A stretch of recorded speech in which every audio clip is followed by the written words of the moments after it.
Okay, everybody. Welcome to week 8 of quantitative and qualitative research, and we're going to pick up on the discussion of um, qualitative research this week. I'm trying to think if there's any housekeeping things to take care of. You should have back right now, you should have back all of your assignments, with the exception of your brief research proposal. And I do apologize, I'm behind on getting those back. I had a family situation come up this weekend, and I had hoped to get um, everything taken care of this weekend, but then the family situation interfered with it. So I do apologize. I will get those back to you as quickly as possible.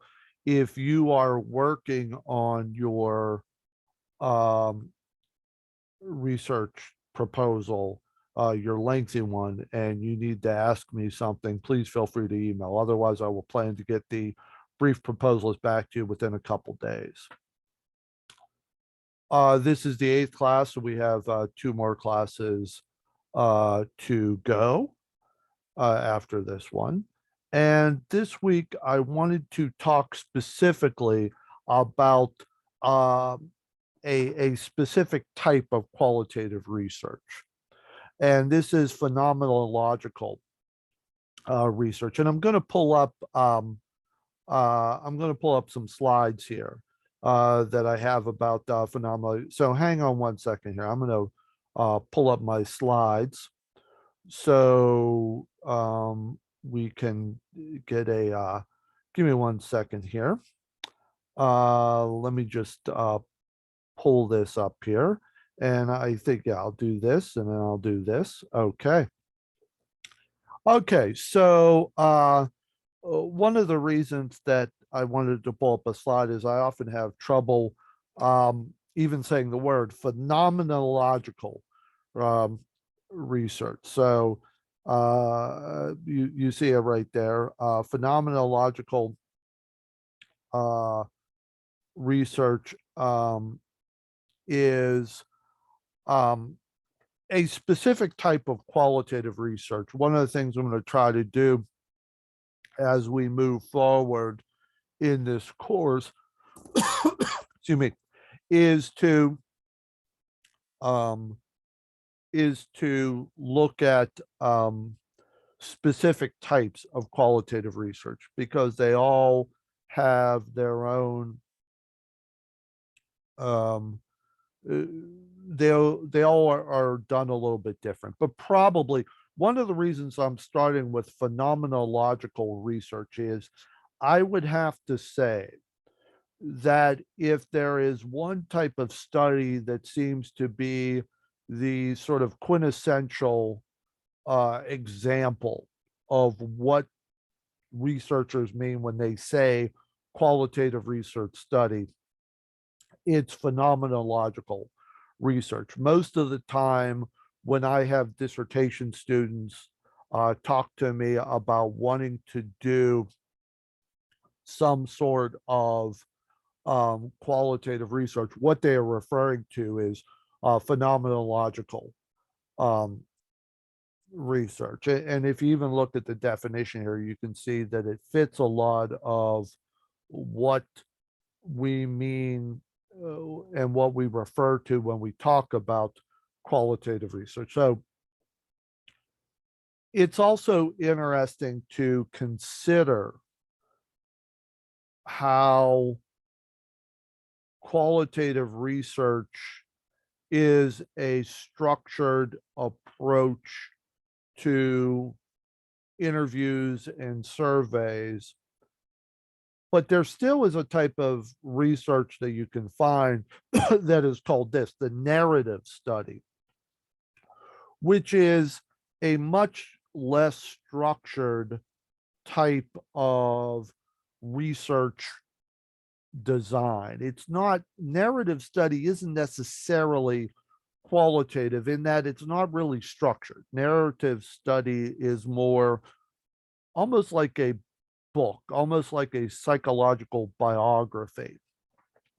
If you ever have read, um, Eric Erickson is kind of famous for these. If you ever, he's done a number of different books that are lengthy psychological studies. Of course, there's others, but he's probably the most famous for having started it. And a narrative study would be a psychological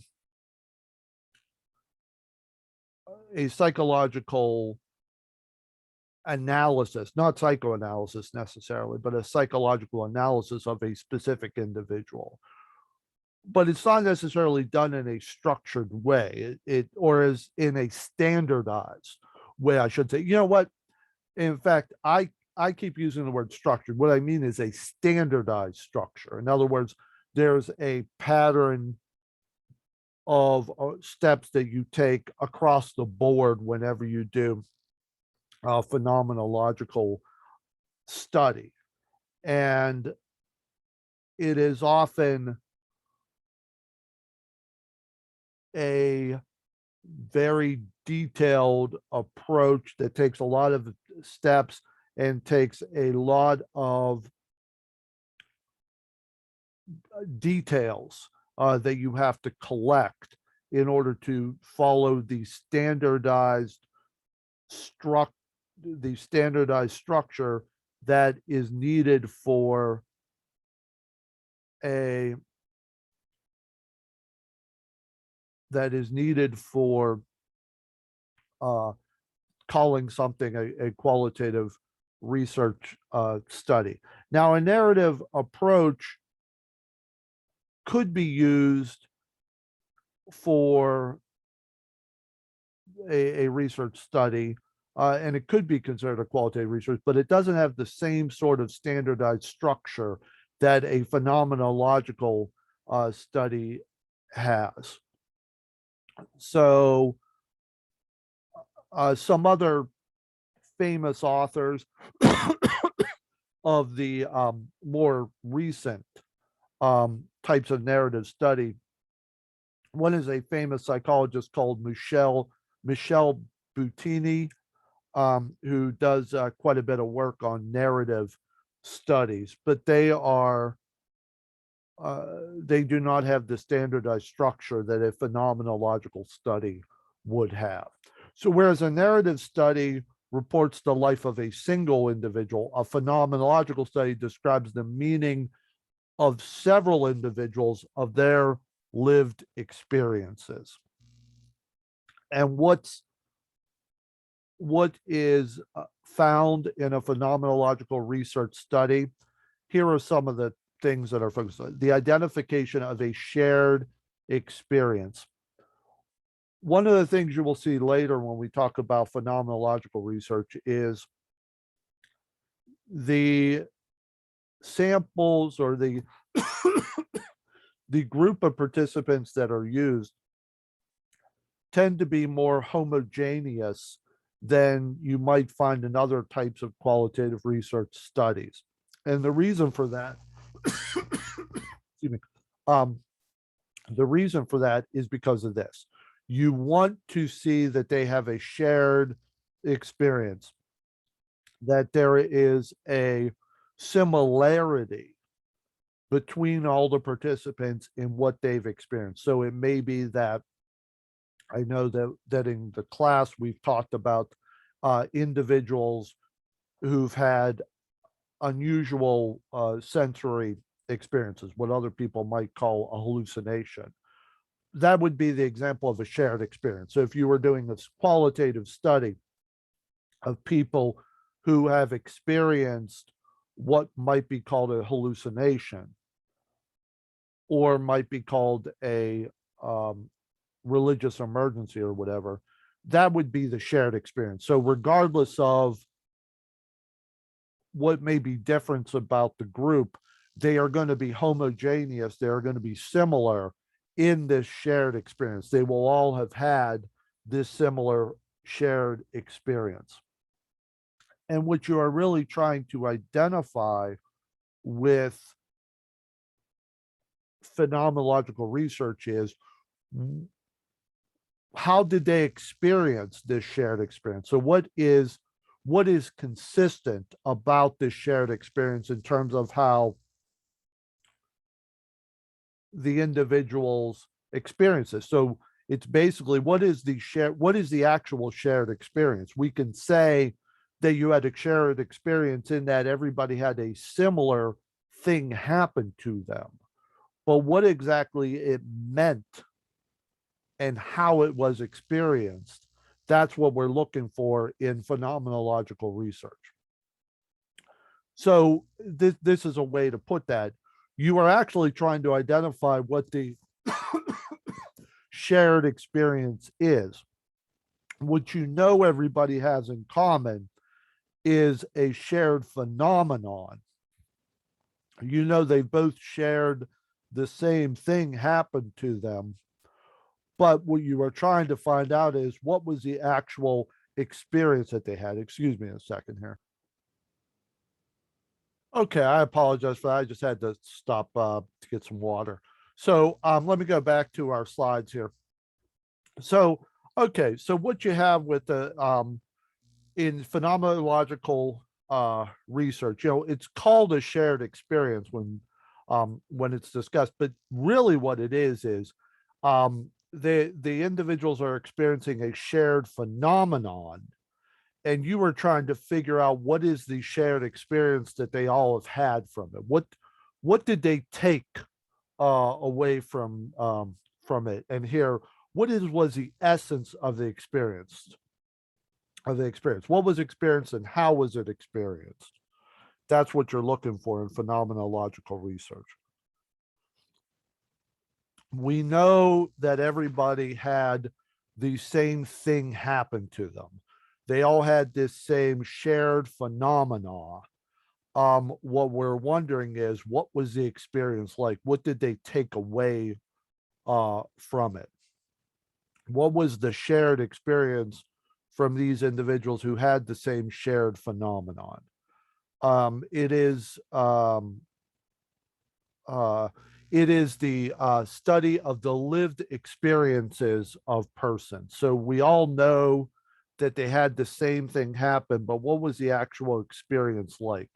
What did they take away from it? Couple things about it that you can see here. Experience is a conscious process.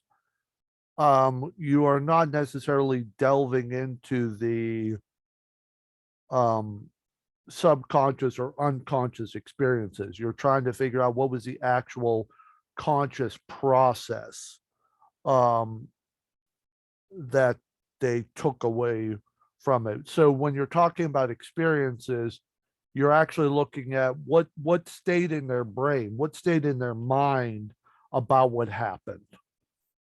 And that's what it means about the conscious process.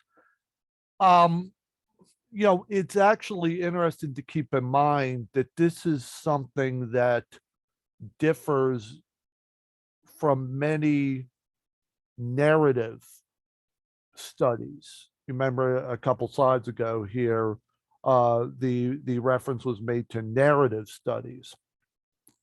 Um, and this is a difference. This is a different um, approach here, because a narrative study might delve into, because it's about one individual, it might delve into some more analytic approaches to try to figure out, well, this is what the person is saying, but what did they really mean? But phenomenological focus is very much on what the person is conscious of. Sort of this idea that what is most meaningful to study is what the person takes away from it in terms of their recollection. What do they actually remember about what happened? And so, because what they remember is what is their interpretation of what happened. Um, let me think of I want to put this the best way possible if you keep in mind. We're not impacted by, we meaning human beings, are not impacted so much by what happened to us. we are impacted by what we remember about what happened to us or how we interpreted what happened to us. Now, when I say remember, I mean remember on a on a conscious, subconscious, or unconscious basis. Um, and when I say interpret, that's more the conscious memory. So we are impacted largely by how we interpret what happened. And that's what phenomenological research looks into, is how do we interpret what happened? Now, that interpretation may be 100% consistent with reality. It may be what actually happened, but not necessarily. I mean, one of the more interesting areas of phenomenological research has been research done with trauma victims. And the reason is that the reason why it has been so enlightening is because of the degree that it's matched up with neurological research on trauma. Neurological research on trauma indicates that when someone goes through a traumatic event, the neural traces that impact memory may not actually fire the way they typically do when they create a new memory. So what you end up happening from phenomenological research is you find a lot of evidence that people will say they don't remember exactly what happened in the trauma during the traumatic event. And when there has been research on trauma where the interviews have been done with individuals where there is details about what happened to them during the traumatic event. So they were the victim of a crime, and the researchers had access to the police report. So they have access to the details about the facts, what happened. The victims often will either just absolutely not remember what happened or be inconsistent with what happened. And what's evident from the phenomenological research, especially when it's matched up with the neurological research on trauma and its impact, is um, that it could very well be that the person doesn't remember, that that memories don't form the way they typically do when a person is in a traumatic event compared to other events that they experience. So that people experience. So you have a lot of material from phenomenological research that supports therapeutic approaches in trauma therapy, where the therapist helps the trauma victim get more comfortable with the idea that they may not actually remember what happened, because that's what tends to happen in trauma. So what was evident from a lot of phenomenological research was that trauma victims either didn't remember what happened or remembered incorrectly factually what happened, and they were bothered by this. And when you connect that up with trauma therapy, there's quantitative research that shows that helping the person get comfortable with the idea that they may not remember details about what happened because of the way that neurology works when someone is the victim of trauma, that actually making that part of the trauma therapy can be quite helpful, making the person feel comfortable with the idea that they may not actually remember all of what happened to them. So I bring that up just to give you an example of how phenomenological research has been used to address an important issue, but also, maybe even more importantly, to show this sort of connection between quote unquote hard science, neurology, qualitative research in psychology, and quantitative research in psychology to come up with a very solid treatment approach for helping victims of trauma. Neurological research on trauma showing that during the events of trauma or when recalling trauma, that oftentimes the neural traces that form memories don't function the way they do in other situations. So you start there. That then leads to phenomenological research where the shared experience, the lived experiences of people who suffered through trauma includes them relying on their interpretation of what happened because often they don't recall what happened. That ties up with neurology research, which suggests that it is quite possible that in trauma, the neural aspects of memory don't work the way they do in other situations. And that then leads to a theory about what could work in trauma research or in trauma therapy.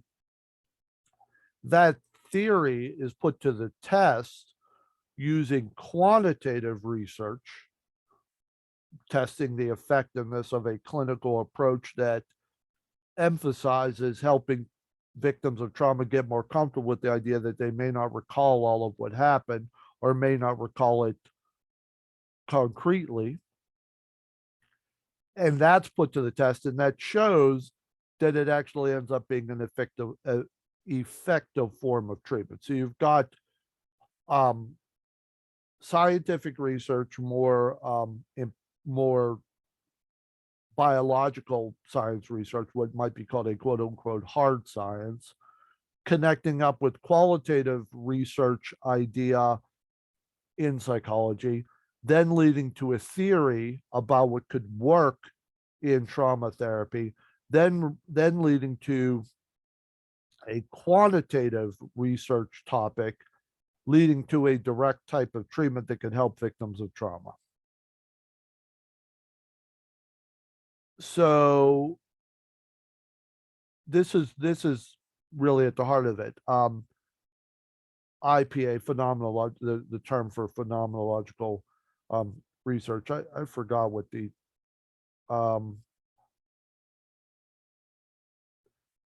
I forget what, but this is basically the initials that the authors here are using for phenomenological research. How does the person interpret the situation, interpret what happened to them? It is phenomenological research is concerned with trying to understand what it is like from the point of view of the participants. What is it like to be in their shoes?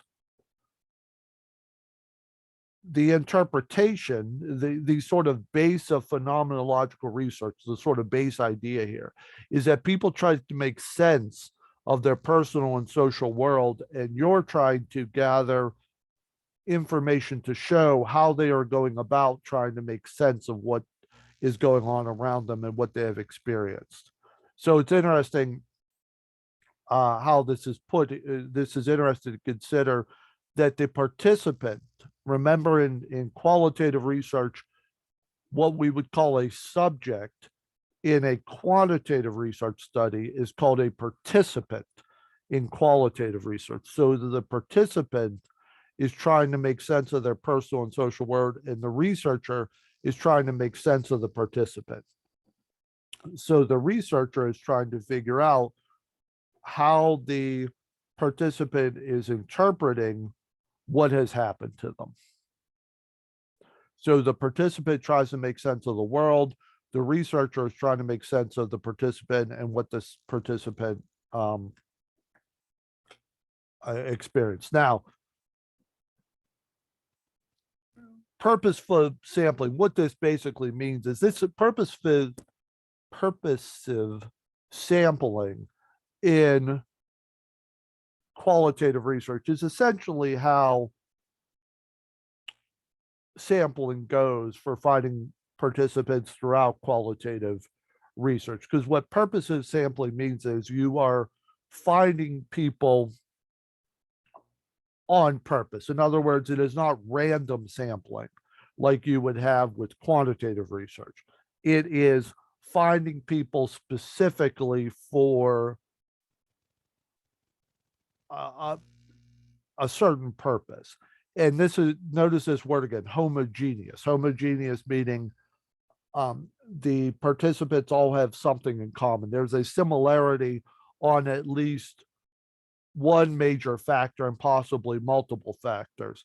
But in this case, the homogeneity relates to the fact that they all have the same experience in common. They all have experienced the same phenomenon.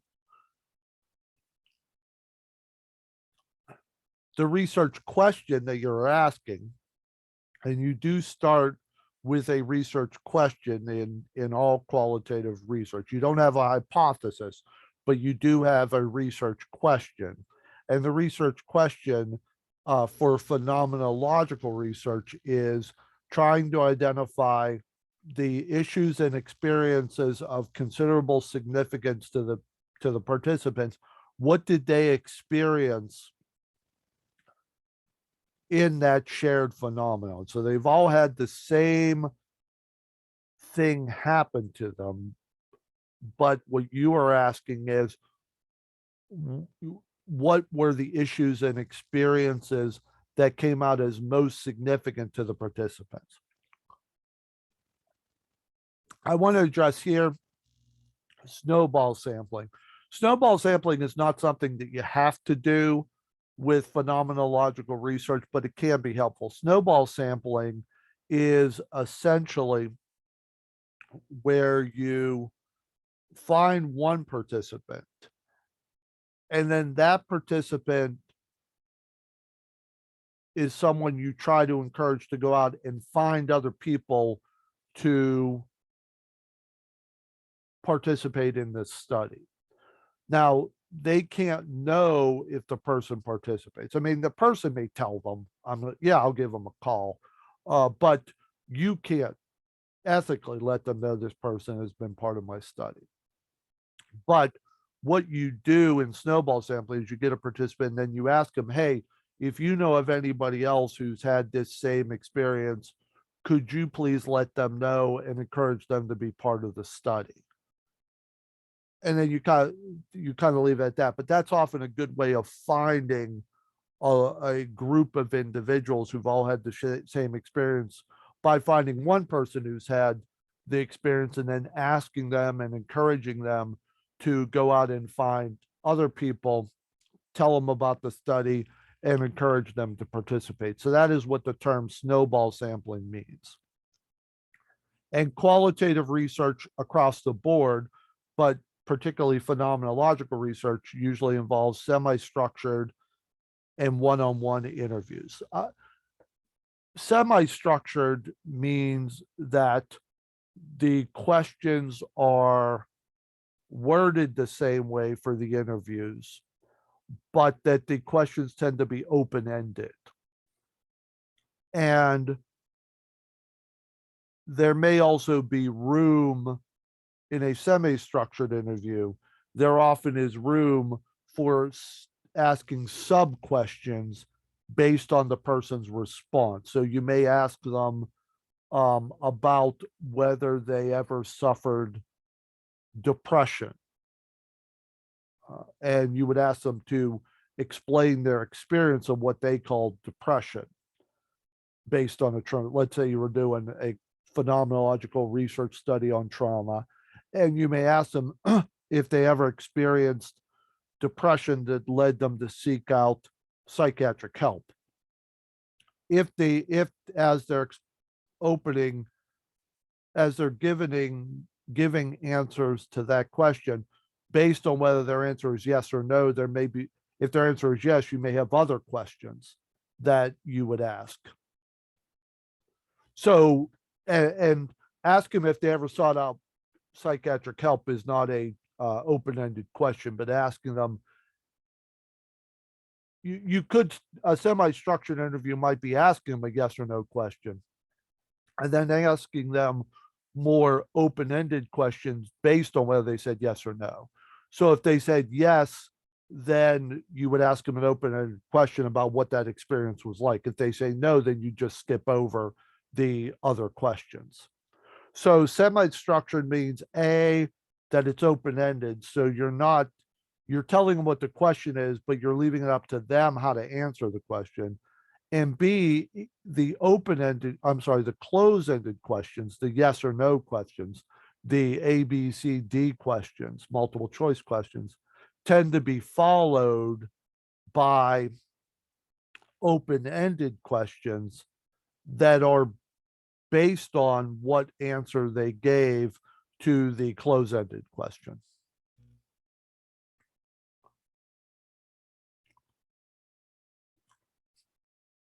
These are some examples of research questions done specifically on phenomenological research that was done on women who were in rehab for addiction. And these are just examples of what research studies in phenomenological research look like. How do the participants describe their experiences of addiction and recovery? In what context do their experiences occur? How do the participants understand and make sense of their experiences of addiction and recovery? And how are individual differences reflected in the participants' accounts of their experiences with alcohol, drug addiction, and recovery? I bring this up. I think this is good to look at exactly how research questions can be asked in qualitative research, because I think that's important to keep in mind and to be familiar with. How are the research questions worded?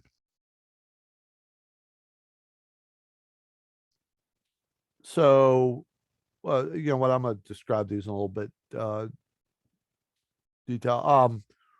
But this is the one thing I want to the analysis for. So once you've collected data, the analysis tends to be fluid and multi-directional, meaning that very often the analysis in one area will, depending on what you find in the initial stage of analysis, may then lead you to change what you plan to do for the second stage of the analysis. So in the first stage of analysis, you read the whole transcript. So again, with qualitative research, you often transcribe the interviews. You have it in written form because you are doing a textual analysis. You are going to analyze the text of what the person said. Now you often keep what's called a reflexive notebook, which are your notes about what you thought while the person was answering the question. So when you may do that when you're interviewing the person, but oftentimes you will write this reflexive notebook, notes in the reflexive notebook, the first time you read the transcription, because during the interview you don't want to take away from the interview by writing in a book um, your thoughts, because that would take your attention away from what the person is saying. And you don't want to lose their concentration by them thinking that you're focused on something else. So in the initial stage, you would read the whole transcript more than once, but the first time you read it, you might take some notes on what you remember feeling at the time, what you remember thinking. And this is a textual analysis. So you're going to go through the transcription here. So here's the thing, you know, in the original transcript, you can read not being able to work and going into rehab, which was very difficult, having to go back into my past. So it's been a huge upheaval of everything, like the hornet's nest. Notice word from word, word for word, what the person said. And exploratory comments are what sort of theme did this seem to be bringing up to the researcher when they hear it the first time or when they read it the first time.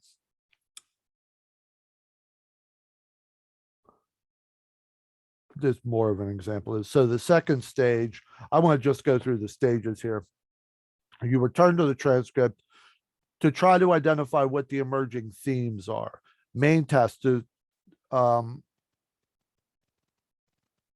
so you try to identify concise phrases that reflect sort of the themes that show the concepts and the issues that the person is expressing. Let me show you on the next page. So here you go to the original. You can see what. So you formulate concise phrases that contain enough particular information so that you're remaining true to the text, but also coming up with these more abstract themes. And then to really reflect that, I want to show you here. Notice this is the original transcript that we read before, but these are the themes that seem to come up: facing the past, which is the person, and dealing with painful emotions. Then the third step is you try to cluster together the themes into themes that group together based on conceptual similarities. So you look for patterns in the themes. So if you if you look back here, you've got some other themes that were coming up from another part of the transcript. Themes that were coming: dysfunctional childhood family, alcohol and childhood family, intense bond with mother and sister, loss, drinking as a means of dealing with painful feelings, drinking as support dysfunctional adult relationship. So in this transcript, in this literal transcript, word for word of what the person said, these seem to be the themes that are coming out. Now notice then what you do here in the second stage is you try to find some category that kind of groups together each of the themes. So you've got 12 themes between what was reported here and what was reported here, and I guess in a couple other places. And then you take those 12 themes and you tie them into 3 clusters. You try to find the least amount of clusters that you need to group together all the major themes that come out. And so that's the third step. So the first step is the transcript and reviewing the transcript and taking initial notes. The second one is identifying the themes. And then the third step is putting those themes into clusters that are more like meta themes. So they are themes that kind of categorize each of the themes that the person brought up. And then in the final stage, a table of themes is produced that shows the structure of the major themes. So when we say major themes and sub themes, these are the major themes, the clusters, and these are the sub themes, the ones that came up in the initial review of the transcript. And then you would show a table. So let me take you here. There's not an example. I'm seeing if there's any. Yeah, so I'm going to skip.